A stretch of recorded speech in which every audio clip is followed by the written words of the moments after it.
सबसे बड़ी समस्या, आखिर हमारे जीवन की सबसे बड़ी समस्या क्या है?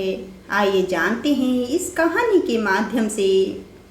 बहुत समय पहले की बात है कि एक महाज्ञानी पंडित जो हिमालय की पहाड़ियों में कहीं रहते थे, लोगों के बीच रहकर वे बहुत थक चुके थे और अब ईश्वर भक्ति करना चाहते थे।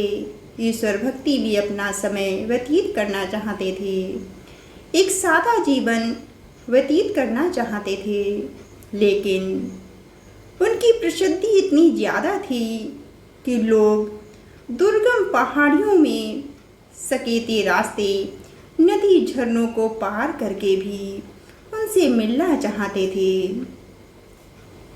उनका मानना था कि यह विद्वान उनकी हर समस्या का समाधान कर सकते हैं। इस बार भी कुछ लोग ढूंढते हुए उनकी कुटिया तक जा पहुँचे। पंडित जी ने उन्हें इंतजार करने के लिए कहा। 3 दिन बीत गए। अब और भी कई लोग वहाँ पहुँच चुके थे और जब लोगों के लिए जगह कम पड़ने लगी तब पंडित जी बोले, आज मैं आप सभी के प्रश्नों का उत्तर दूंगा, पर आपको वचन देना होगा कि यहाँ से जाने के बाद आप किसी और से इस स्थान के बारे में चर्चा नहीं करेंगे, किसी को भी इस स्थान के बारे में नहीं बताएंगे, ताकि आज के बाद मैं एकांत में रहकर अपना जीवन व्यतीत कर सकूं, अपनी ईश्वर की साधना कर सकूं। चलिए अपनी अपनी समस्याएं बताइए। ये सुनते ही किसी ने अपनी परेशानी बतानी शुरू ही की थी कि बीच में ही उन्हें रोककर दूसरे व्यक्ति ने बोलना शुरू कर दिया। इसी प्रकार सभी व्यक्ति एक साथ अपनी समस्याओं को बताना चाहते थे। वो जल्द से जल्द अपनी समस्याएं पंडित जी तक पहुंचा देना चाहते थे। पंडित जी से बात करने का मौका नहीं मिलेगा, यही सोचकर वे जल्द से जल्द अपनी समस्याएं पंडित जी तक पहुंचा देना चाहते थे।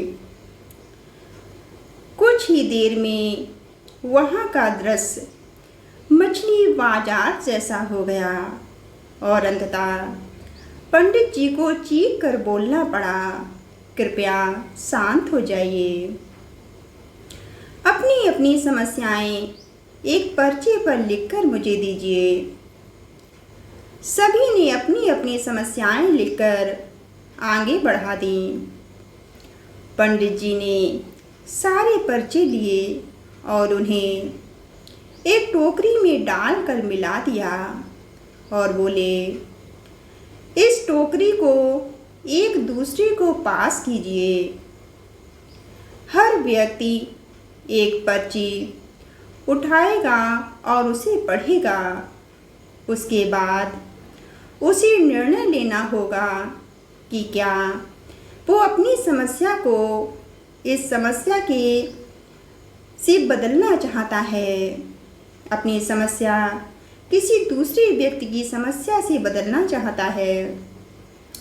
हर व्यक्ति एक पर्ची उठाता, उसे पढ़ता और सहम सा जाता। एक एक कर के सभी ने पर्चियां देख ली, पर कोई भी अपनी समस्या के बदले किसी और की समस्या लेने को तैयार नहीं हुआ। सबका यही सोचना था कि यह उनकी अपनी समस्या चाहे कितनी ही बड़ी क्यों ना हो, बाकी लोगों की समस्या जितनी गंभीर तो नहीं है। 2 घंटे बाद सभी अपनी अपनी पर्चियां हाथ में लिए लौटने लगे। वे खुश थे कि उनकी समस्याएं उतनी बड़ी भी नहीं हैं जितनी कि वो सोचते हैं। मित्रों, ऐसा कौन होगा जिसकी ज़िंदगी में एक भी समस्या ना हो, एक भी परेशानी ना हो। हम सभी के जीवन में समस्याएं हैं। हमें लगता है कि सबसे बड़ी समस्या हमारी ही है, पर यकीन जानिए, इस दुनिया में लोगों के पास इतनी बड़ी बड़ी समस्याएं हैं कि हमारी तो उनके सामने कुछ भी नहीं है। इसलिए ईश्वर ने हमें जो कुछ भी दिया है उसके लिए हमें उनका आभारी होना चाहिए और एक खुशहाल जीवन जीने का प्रयास करना चाहिए।